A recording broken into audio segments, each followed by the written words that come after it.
Hey guys, it's Brandy. I decided to do a video, as you can see by the title, called 6 Ways to Not Be a Toxic Parent. I thought about this because I see a lot of videos about toxic parents, narcissistic parents, all types of things. So I wanted to come up with some ideas of how to not be a toxic parent. I'm outside, the leaves are falling, which is very beautiful, and I'm close to a street, so how well you can hear me, I don't know. This is times where I need a mic. I didn't think this out. I might have to relocate, I don't know, but it's so beautiful out here. So, disclaimer, I'm not a perfect parent by any means, nor have I ever tried to be a perfect parent. I just have always done my best, and you know, there are certain things that I knew were important to me as far as parenting goes. I didn't plan to be a parent, so this came later on. But let's see. So number one, to me it is very, very, very important that you apologize. Apologizing is something that I think it's hard for parents because that's admitting you made a mistake, which parents can do. So, an example of when I went through this, when my daughter was younger, good old homework. I was supposed to be helping with math homework, and she wasn't understanding, and it was very difficult for me to explain it because, you know, they learn math different than we learned math. So it was almost like I had to go through math all over again just to even try to help her. And I got upset with her because it seemed like she wasn't trying her hardest. And I yelled at her and she started crying, and I sent her to her room. And later I went and apologized because honestly, I was stressed out that week. I was stressed out. There was a lot going on. I was just not, you know, being a good parent. And I definitely felt that I needed to apologize. And I think she'll always remember that because, no, it doesn't happen often. No, I apologize, but you know what I'm saying. That time I knew I needed to apologize. Number two, the health of your child. There's a whole big thing about obesity within our children. And one of the things that I've heard nutritionists say and doctors say is, who is buying the food in the home? The parent is. So while they're still living at home, you have way more control over the situation. And you can control what snacks they have in their lunch, what snacks they have at home, making sure they have a vegetable, even how much water they're drinking. Now, my daughter is 17 now, and drinking water is like, I feel like I don't know, it's a lot with her, trying to get her to drink water. She's gotten better because she does see the importance of it, but this is her senior year. She's going off to college. Whether or not she continues to drink water, I don't know. I could always text her while she's in college and say, hey, did you drink any water today? But literally, a lot of the times when she's not feeling good or she's feeling drowsy, it's because she's dehydrated and hasn't had any water.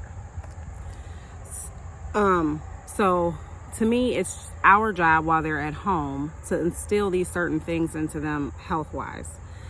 There are things that I learned growing up myself. There was always a vegetable with every meal. Water. My mom's a big person about water. She says that for everything, though. Whenever something's going on, it's pray about it or drink water. So to me, that's important that we as parents do that for as long as we can while they're in the home, so that when they leave, maybe they'll take some of that with them.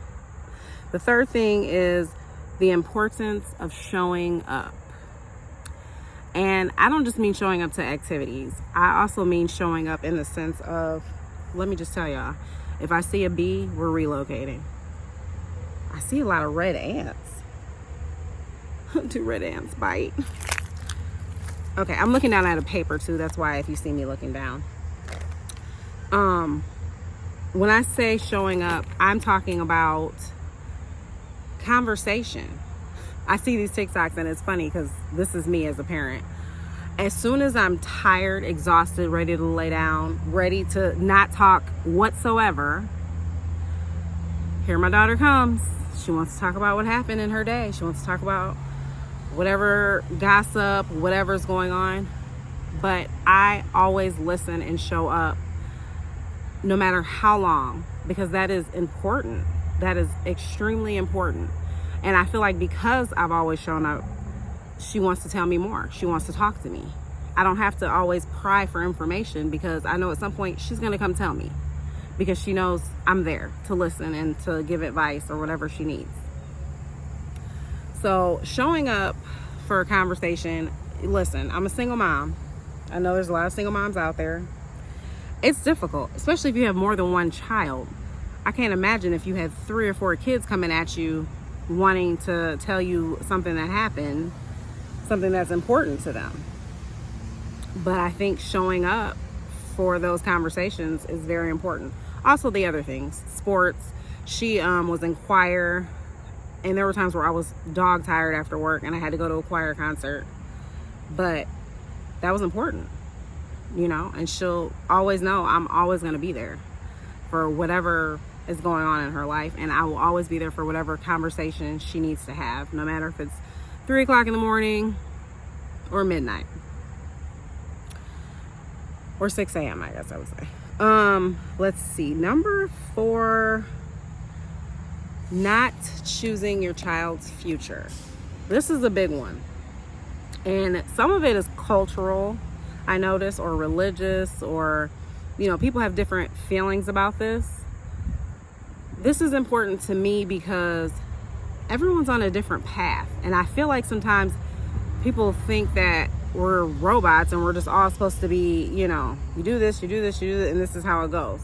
Clearly that's not the case, or else we'd all be doing the same thing.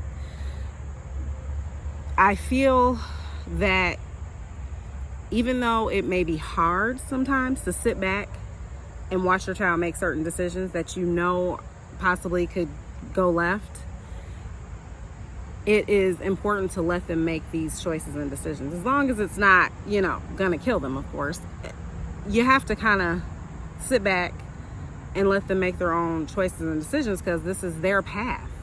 They're not gonna have the same path as you. You shouldn't be trying to live through your children either.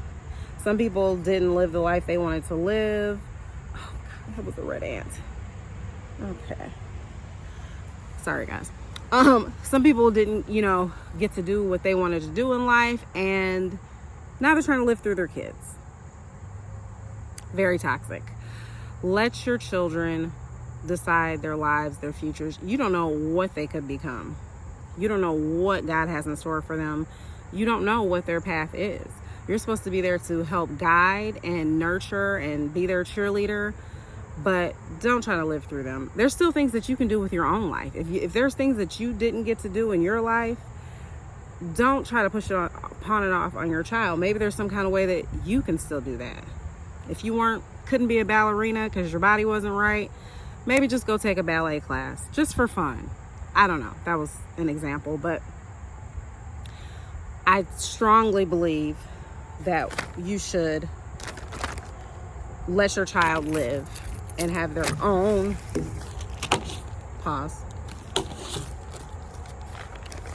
their own identity. Sorry, that was a spider. Their own identity. This is the problem with outside. I love outside, but the bugs, good gravy. Okay, what am I on? 5. Respect. Respect goes both ways. Yes, your children are raised to respect their elders, respect adults, but we also have to show our children respect so that they know what that looks like. A lot of times if they feel respected, then they know how to respect other people. You know what I'm saying? Like, I just feel a lot of times people are disrespectful towards children, and then they're like, why aren't they being respectful? Well, that goes both ways. Yes, they're children, but they also need to feel respected. Okay, this guy is walking, and as long as he keeps walking, he's smoking. I don't know. Okay. So yes, respect is a big deal, and it is very important, and I think you have to give to get, even if it is a child. I know back in the day that just wasn't a thing. It was like you were supposed to be seen and not heard. Times have changed. Show respect, and they will in turn learn how to respect. And number 6, letting them okay, this one is huge. Letting them have their own opinion about family. Now, this is one of those things where they don't have to have it in a disrespectful way. They don't have to, I'm not saying like let them mouth off or say anything to, you know, grown people in the family that they dislike. But if your child feels some kind of feeling about a relative, let them have those feelings. They say all the time, kids are known to be able to sniff out a bad person, or, you know, when the situation's bad or something, a lot of the time. So if they have these feelings, let them have these feelings. That doesn't mean they get to be rude or mean or disrespectful, but I think it's okay for them to be like, yeah, I don't really want to hang out with Aunt Sue because X, Y, and Z, and you be okay with that. Maybe sometimes they do have to go somewhere because you're going and they're younger and they have to be there, but maybe limit that time. Maybe they don't like to hug someone. It should be okay for them not to have to hug someone, you guys. That's boundaries. If they don't want to hug, that has nothing to do with disrespect. They may just not want to hug. They have some type of feeling about hugging and they don't want to hug, and that should be okay. Comment below some other things that you think are good ideas to not be a toxic parent, and I will try to make sure I go through and read the comments. You guys hit like, hit subscribe if you'd like to see more of me. And I'm gonna get out of this park because there's a lot going on now. There's more people, and the bugs are these red ants. It almost looked like a spider though. Whatever. Hope you guys enjoyed this video. See you next time.